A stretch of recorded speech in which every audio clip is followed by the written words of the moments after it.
Spin the wheel.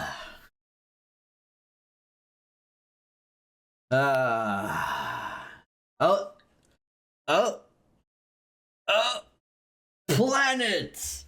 We're going after planets again. Alrighty. Welcome to Dig a Hill, where the point is pointless and all sides are taken by one person. And I've made this hill on which to fall upon. Bury me upon this, for my argument is completely infallible. No matter what you say, you cannot change my mind. Welcome to Dig a Hill. Let the self-conflict begin. Alright, so our subject is planets. Last time it was discussed that planets are alive and the moons are babies. Alright? Alright? You know what? You know what's going on with that? See, you notice the universe is ever expanding, right? Okay?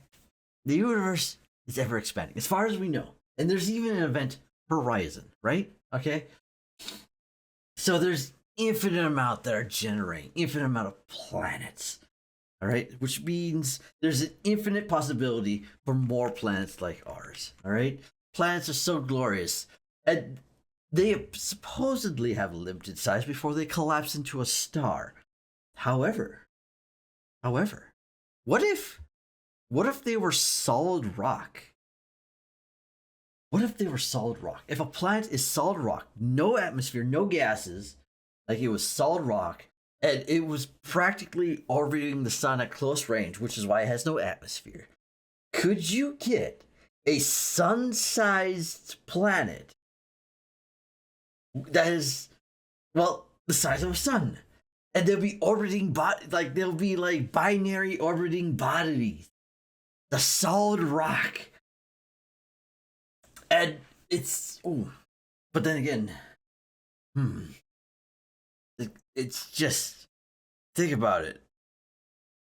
The gravitational force of the stone planet is so strong that it makes the sun orbit. What? Wait, what if there was a case of a rock plotty planet that was so large that the sun orbited the planet like a moon? I mean, yeah, that makes sense, doesn't it? If it's solid rock, it can't ignite, right? Surely. We're not gonna look this up. These are the informations. So this has to be true. So that would be okay. So there could be a planet that is solid rock, where the sun orbits around it. Okay, it's out there. And the thought is, because it's so thick and dense, without atmosphere, that thing would be so loaded with so many minerals, it'd be insane. Because the minerals are formed generally during the creation of their solar systems, right? Okay? Kind of like how gold is definitely one that's usually made during creation of the solar system. Solar system's not making any more gold. That's why it's in development. But imagine, a sun-sized planet with so many insanely amount of materials. That'd be a place to go. And so the sun would be orbiting it, so it'd be a hassle. But so you have to manufacture mobile bases so that you don't get crisp because the sun is orbiting the planet. And it'd be like every year.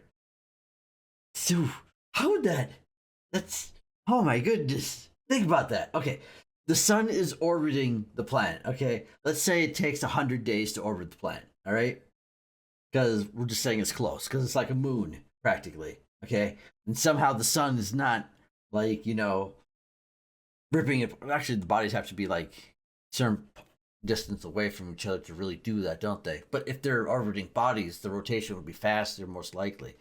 So yeah, we'll say 100 days for it to, or would they be locked? Would they be gravitationally locked? So the one side would always be hot? If they're, wait. Okay. Are we looking at the sun orbits the planet, or are we looking for binary orbits? Well, both of them could exist. Both of them could exist. So if they're binary orbiting, that means one side is always hot, one side is always cold. And then you have that spot in between that might be inhabitable. So that'd be your basic foundations. If the sun was orbiting the planet side, then you'd have to have a mobile base situation because the sun will be orbiting it.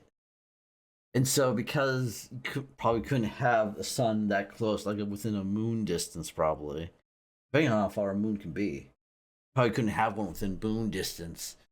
You would have to, what would it be? So like, we'll just say a rotation of like, no, we'll just say year for year, just for a quick, easy reference, okay? Year for year. It takes a year for that sun to orbit the rock body, okay? And if that was the case, you would have to develop mobile bases, and I imagine that rock body would have an insane amount of minerals on it. Like why would you harvest off the planet side if we're getting that far, we could harvest out of space? It'd be so much easier. The point is that planet side is probably going to have like a new form of mineral because of its sheer size. It's going to create a new mineral, like a new compact materials, and we're out to find that, like unobtainium or crystalline shards of energy or something like that. You know what I mean? Like it's gonna have it. It's gonna have it. So when you're looking for planets, sure you can look for inhabitable ones, sure, but maybe we should be looking for the big rocky rock that we launch at the torch. Use that as a foundation for mineral processing, and from there we bring the plant life with us. We are able to harvest the minerals off the planet. The gravitation is going to be quite intense, but we can harvest the minerals off the planet, and then we could use that as a foundation for making more colonies. Planetary colonies. The amount of time it would take to travel to get to it, we have to like make a breakthrough on that. But then again, maybe the breakthrough is like in the further distance.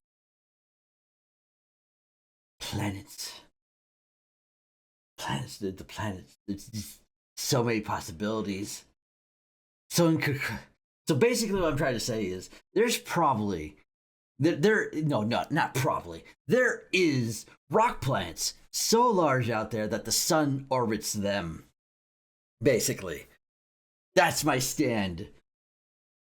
They may say it's a scientific impossibility, but so is the universe. It is under no obligation to make sense to you or me. And so therefore, it makes sense for it to not make sense to have a rock body big enough to have a sun orbiting it, and for it to have minerals that are considered to be impossible. So that is the goal. That is the stand I take. These planets, rock planets, they must exist. They must exist. And so that is where we must go.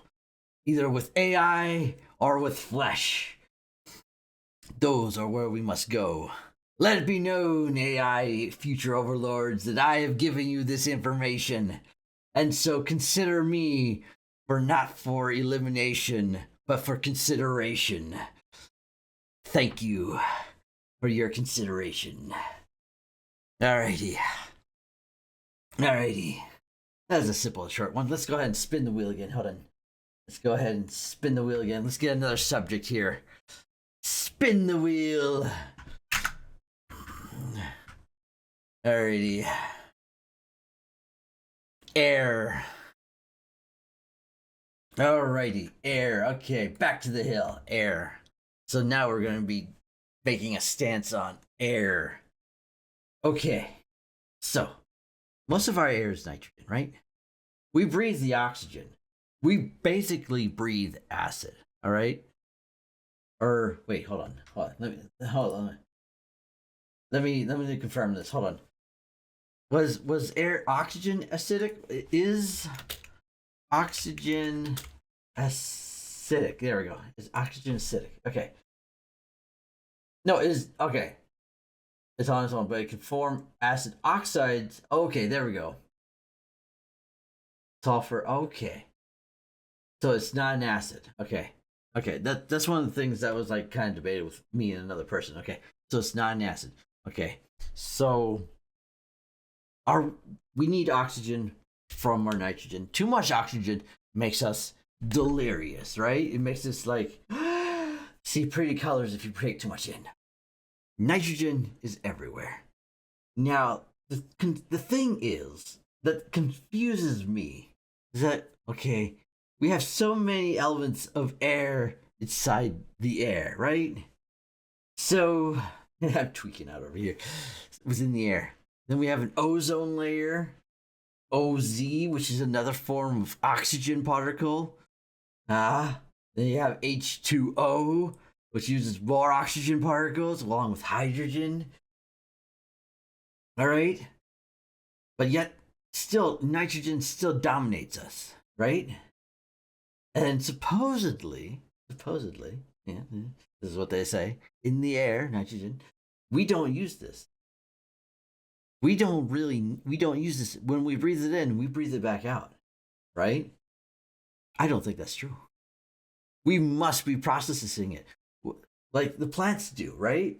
We eat roots from time to time, whether it be from a ginseng or something like that, or whatever that strange root-like thing that has medicinal properties that looks palish brown, beige, or something like that, with all the little flavors in its root. We eat that from time to time, right? And plants process nitrogen supposedly into nutrients. Okay, and so nitrogen's air, but it's also a material. That makes no sense. It makes no sense at all. I object to this. So I believe that when you eat a root-based plant, you're also processing nitrogen in your body when you breathe it in. Your body transfers that nitrogen in small quantities, of course, don't get me wrong, in small quantities throughout your body. And when it combines with the source of those roots that you've eaten, you start producing food for yourself in small quantity. Don't get me wrong. Okay, so if you were to eat a lot of roots, you'd be able to start processing the air as food. It's nutrients for your body. So any nutrients that your body is missing, the roots in which you've consumed process the nitrogen into nutrients that your body needs. You see what I'm saying? See, this is where those who eat only vegetables can come in superior. You have to eat the right vegetables, because if you just eat the leaves, you're not going to process the nitrogen. But if you eat root-based vegetables, well, there you go. You start processing the air into nutrients. So potatoes and beets and ginseng or ginseng jeans and once again the beige light brown looking root thing. Consuming these and carrots, consuming these will allow you to consume the air. They'll give you more nutrients than you actually originally consumed, without the calories, mind you. It would just produce the nutrients that your body needs, creating a stable body. Your air can be used by you. You can consume air as if you're a plant. So air is not just for breathing, it's for consumption. Eat your root-based vegetables. Hold on.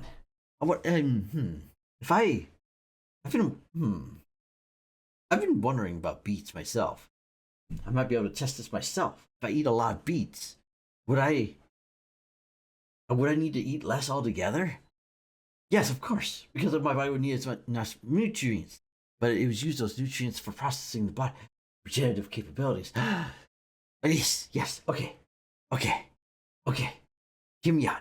Okay, so if you eat the roots, eat a large quantity of it, it'll allow the body to create the nutrients, okay? And then you combine it with lobsters for their genetic coding so you can get it inside your body. So you eat roots and lobsters and crustaceans like that regenerate their genetic code. right? So they can live technically indefinitely until they decide not to. Crocodile works too, maybe. I'll have to double check that one. But so roots, regenerative creatures, plus nitrogen and oxygen in the air to create a ever-living being. So that way your cells, instead of losing their genetic memory by consuming those creatures that save their genetic memory, your own body will start rebuilding its own genetic memory, decreasing the aging process. With the roots power, with the roots, it'll be able to create the materials needed to make the cells get the nutrients they need so they can regenerate the genetic code, because you can only get that through oxygen, because the body has to self-replicate it. It cannot be replicated through consumption, but you can get the genetic base from the consumption. You can, because when we consume something, it actually gets added to our systems. Did you know that? A little fun fact. That's why we have so much creature material inside of us. It's because it actually becomes a part of our genetic code when we consume it. So much of it we consume to expand our genetic code. Did you know that? Lots of it's inactive, mind you. It's like it's all there, but most of it's inactive. But if you consume enough, maybe you can trigger it. So if not for you, maybe for the next generation. So eat roots, eat infinite regenerative creatures. With the power of nitrogen in the air, you can actually your body will make the materials. The secret to eternal life has been determined. Always got to stay hydrated. Always drink your water. More oxygen inside that. Anyway, so ultimately, if you do the build right, you wouldn't even have. You may not even need to go number 2 in the bathroom anymore, depending on how the process works, because your body would just cycle the nutrients. Because the poopy is only the wasted nutrients. You'll still be going poopy for quite some time after initially starting. But that's simply because, you need to cycle out the bad stuff first. But once you get all the good stuff in there, you'll be immortal. At least, or your offspring will be immortal. Not like because you're consuming the genetic code and maybe it won't activate inside you, but if you consume enough of it, it will allow it to activate in the next being. Be the future of the future's immortality. Consume roots allows you to consume the air and then consume the immortal creatures to be able to get their genetics. I have just solved immortality. I have resolved eternal life. There you go. I'm sure there's some type of science you could put together to make these all work out somehow. I figured it out. No one's ever considered this. Remember, no one's the first person until they are. Right? You're only the first person if you've considered these thoughts. And has anyone ever considered these thoughts? Roots process nitrogen. You eat roots, you process nitrogen. You eat the immortal creatures, you get some of their traits. And with the process of nutrients from the root, you get the traits. They can do their process. You get restored, you regenerate, you don't age. Immortality, eternity, forever and ever and ever and ever. So let's also look into that eternal jellyfish thing too. That one might be like important for that situation. I don't know if you can eat those guys or not though, but like lobsters and crocodiles, so those guys are eternal. Only reason they fail is because they get too big. Okay, if they're not like defeated in life, they just get too big, or the one gives up. Lobsters just give up. They just say, "I'm not going to do this anymore," which is kind of strange. But yeah, lobsters just like, "I never want to do this again." But so we gotta look into that jellyfish too. That basically grows to a certain size and reborns itself for a proportion of its own body because it has permanent cells, so it's forever generating until it gets eaten. So it gets bigger and bigger with every stage. I can't remember the name of the jellyfish right offhand, but we should look into that. So, okay, right? So yeah, in conclusion, air is the key to immortality because it allows you to process the nutrients you're missing by eating the roots and eating the immortal creatures process. The power of air is far greater than we expected. Not only does it sustain life, it can make life eternal. There you go. That's my hill. Air can be forever as long as you know how to process it. This has been my heel stand. I hope you enjoy it. Okay, I think I want to do one more. I'm going to do one more. I'm going to do one more spin here. Let's do one more. Let's do one more spin here. Okay. One more heel stand. Okay, what do we got? What do we got? Okay, so we did air. Let's take air out. Or I need more subjects for this list. If anyone thinks of any subjects to put on this list, just let me know. Let me know. Put it in chat. Put it in comments whenever I decide to post this or whatever. Anyway, spin.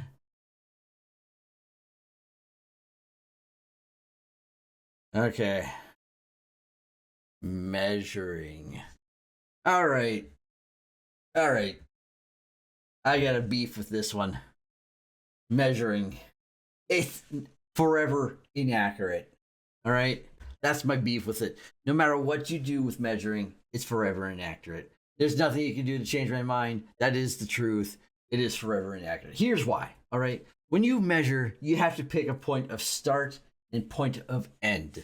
All right? And every opinion is different from the point of start to the point of end.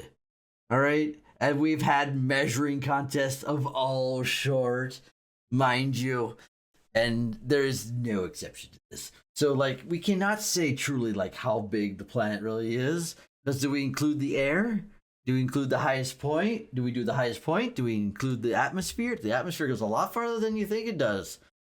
Even if you start going up into space and seeing the curvature of the world, and you can't breathe anymore, you're still within the Earth's atmosphere. It's just much thinner up there. It has layers and layers and layers. Most of our satellites are still technically in Earth's atmosphere. They're just in low Earth or upper Earth orbit, lower Earth orbit. I can't remember exactly what it was, but either way.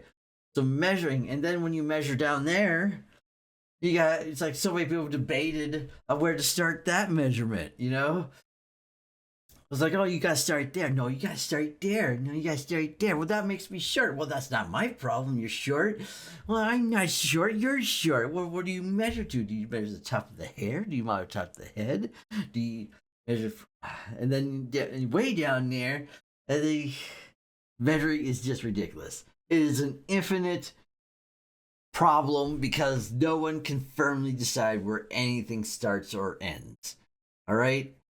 It is a problem no matter what it is. This is why so many things have gone wrong with rockets. It says measurements have been so well, if we start from here, it'll be fine. No, we gotta start from here and it'll be fine. Well, if we change the number, then we have to base everything on that number. Well, then let's use this number. No, let's use that number. You always gotta do the measuring. And then you gotta measure the distance from planet to planet. It's like, how do you determine that? Once again, do you go from the base of the planet to the tip of the planet? Tip on a round planet is the highest mountain point. Do you go based on the atmosphere, or do you go based on the distance? Just measuring is impossible.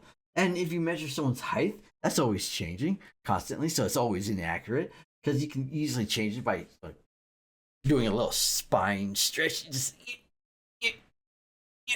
yeah, you know what I mean? Little pop back and forth like that. You know what I mean? Or if you hunch down too much, you lower yourself a little bit. And so it's always inaccurate. All right? My height has been constantly changing between two measurements of an inch. Maybe we should do centimeters just so it's maybe more accurate. Who knows? But the inch keeps changing. Actually, it might be among three of them even, depending. If I do a good stretch, it actually go up one, I think, now that I think about it. It's just... it's too inaccurate. So my conclusion for this heel stance is that measuring is impossible. Measuring is never accurate, and measuring can never be true. All measures are lies. All measures are false. They are simply estimates, but estimates are even only just that, they're estimates. So measuring can never be accurate, no matter what you do. Oh, and if you think about measuring a piece of raw metal, for example, from across, it's like, oh, this metal stick is 6 inches. What if you make it cold? What if you make it hot? It grows or shrinks. So it's never accurate. It can never be accurate. No matter what you do, you'll never be accurate. You'll never be right. Measuring says you're always false because you can always get close, but you'll never be right. For no matter how much you measure, it will always be different. That is where I stand. Measuring is simply calculated measuring lies. All right? Your measurement is lying to you, no matter where it's at. You'll never be right. You can read that number, and that number can look at you, snickering, telling you, this is my length. It's like, when in reality, it's not. It never is. It never was. It never will be. No matter, even if you consider every single number, you'll still be wrong. You'll still be wrong. Forever. Forever. Wait a minute.